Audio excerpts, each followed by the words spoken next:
ও দিদি, দিদি বাড়ি আছো? তো দিদি একটু নুন দাও না গো, নুনটা শেষ হয়ে গেছে, বাবুর বাবা আনিনি বাজার থেকে, ভুলে গেছে, একটু নুন দাও।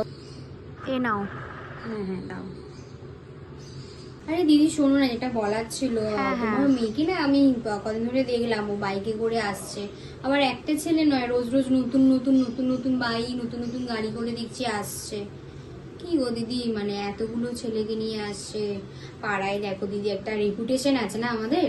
তোমরা এরকম ভাবে, তুমি একটু তোমার মেয়েকে বোঝাও, বারবার রোজ রোজ একটা করে এরকম ভাবে তো আসা যায় না। একটা হলে ঠিক ছিল, ও রোজ রোজ চেঞ্জ করছে, এটা তো ঠিক নয় বলো দিদি। পাড়ার তো একটা সম্মান আছে আমাদের, মানে জানোই তো এখানে একটা আমাদের নাম আছে কত, তার মধ্যে যদি তোমার মেয়ে এরম করে বেড়ায়, এরম হয় নাকি বলো? সত্যি দিদি।